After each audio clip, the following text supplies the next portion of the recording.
Ako na nga pala si Noel, 28 taong gulang, taga Tagaytay. Sa unang tingin, simple lang ang buhay ko. Isang encoder sa isang logistics company, walang pamilya rito kundi alaala ng lola ko at bahay na minana ko sa kanya. Tahimik ang gabi, kape sa teres, tanaw ang mga ilaw sa ibaba ng lungsod.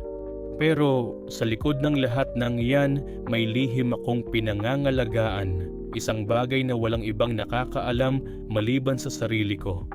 At yun ang dahilan kung bakit hindi ako matahimik. Matagal ko nang mahal si Zach, ang boyfriend ng matalik kong kaibigan na si Mira. Kami ni Mira, halos 2 dekada na magkaibigan. Lagi siyang nandyan sa lahat ng yugto ng buhay ko. Pamilya na ang turing ko sa kanya. Pero kahit anong gawin kong itago, kahit ilang ulit kong piliting lumayo, bumabalik at bumabalik pa rin ako sa katotohanang hindi ko kayang itago ang nararamdaman ko para kay Zach. Hindi ko alam kung kailan nagsimula. Baka noong college pa lang nang unang ipakilala siya sa akin ni Mira. Tahimik si Zach, may dating, may simpleng ngiti na parang tinatamaan ka kahit hindi mo gustuhin. At sa paglipas ng panahon, hindi ko na lang siya gusto, nahulog na talaga ako. 1 taon na rin mula noong unang may nangyari sa amin. Sa isang gabing lasing si Mira at kami lang ni Zach ang naiwan. Isang halik, isang titig, isang pagkakamaling paulit-ulit naming binalikan. Hindi kami nagplano, hindi kami nag-usap tungkol dito. Pero sa tuwing may pagkakataon, bumabalik kami sa isa't isa. Para bang kami yung mga taong hindi dapat pero hindi rin kayang umiwas. Biyernes ng gabi, maulan, mahangin, nagkayayaan ulit kaming mag-inuman sa bahay. 2 lang silang bisita ko, si Mira at si Zach. Pare-pareho kaming sanay sa ganitong tagpo. Beer, tawanan, kulitan. Pero may tahimik na tensyon sa pagitan naming 2 ni Zach na hindi ko alam kung kami lang ang nakakapansin. Lumipas ang oras at gaya ng dati tinamaan si Mira. Himbing na siya sa sofa, mahigpit ang yakap sa unan niya. Kami naman ni Zach naiwan sa teres. Nasa pagitan kami ng lamig ng hangin at init ng mata naming hindi umiwas kahit sandali. Tahimik lang siya. Tumingin sa akin. "Tahimik mo," sabi niya. "May kailangan lang akong pigilan," sagot ko. Huminga siya ng malalim at tumingin ng direkta sa mata ko. "Noel, hanggang kailan tayo ganito?" Hindi ko siya sinagot. Sa halip, nilapit ko ang kamay ko sa kamay niya. Mainit, mabigat, umaamin. Hindi na namin kailangan ng salita. Nilapit niya ang mukha niya sa akin at hinalikan ako. Walang alinlangan, walang pagdadalawang isip. Pumasok kami sa kwarto ko ng dahan-dahan. Hinubad niya ang polo ko habang hinahaplos ang batok ko. Tumigil kami sa gitna ng dilim, tinitigan ng isa't isa. Tila ba tinatanong kung sigurado ba kami. Dahan-dahan kong inilapit ang labi ko sa leeg niya habang ang mga kamay niya'y gumapang sa likod ko. Ang bawat halik, marahan at mainit.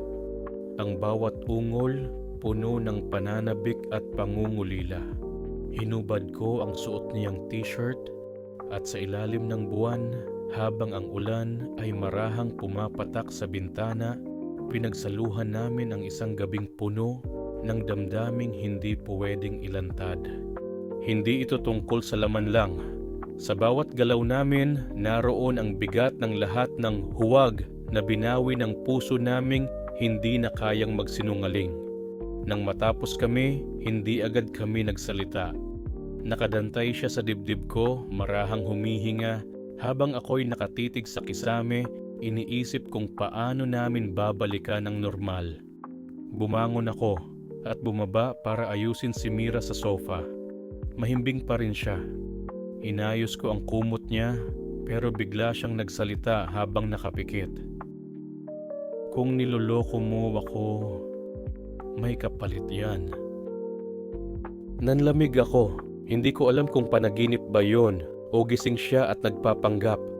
Pero sa gabing iyon, doon ko unang naramdaman na may hangin ng pagbabanta sa paligid at hindi na ito basta-basta lihim lang. Dumaan ng weekend na parang walang nangyari. Tahimik si Zach. Hindi na kami nag-usap pagkatapos ng gabing yon. Pareho kaming parang umiiwas. Lunes ng umaga, pumasok ako sa opisina at ramdam ko agad na may kakaiba. Tahimik ang mga tao. Iwas tingin. Bulungan. Hanggang sa dumating si Mira. Hawak niya ang phone niya, nakasuot ng paborito niyang gray blazer. Ngumiti siya pero malamig. Good morning, Noel. Alam mo bang trending ka? Anong ibig mong sabihin? Tanong ko. Inilapit niya ang screen ng phone. Doon ko nakita ang video. Kami ni Zach, sa hallway, sa terrace, sa kwarto. Lahat malinaw. Lahat kuha. Naglagay ako ng mini camera, safety kuno, pero buti na lang kasi ang dami ko palang dapat bantayan. Hindi ako makagalaw, si Zach ay nasa dulo ng hallway, hindi rin makatingin sa akin. Wala siyang sinabi, wala siyang depensa. Noel, best friend kita, pero ang sakit, ginawa mo to habang pinapaniwala mo akong mahalaga ako. Alam kong may nararamdaman ka, pero bakit kailangang sirain mo ako para lang maramdaman mong buo ka? Wala na akong nasagot. Tumalikod siya. Umalis. Hindi ko alam kung kailan ko pa siya muling makikita o kung makikita ko pa siya ng may galang sa mata. At si Zach, hindi na rin muling lumapit. Hindi na siya tumawag. Hindi na siya nagparamdam. Ako? Naiwan ako sa gitna ng lahat. Basag ang puso, wasak ang pagkakaibigan, at bitbit ang bigat ng isang lihim na hindi na kailanman magiging lihim muli. Sa lungsod kung saan malamig ang hangin, doon ko naranasan ang pinakamainit na pagkasira.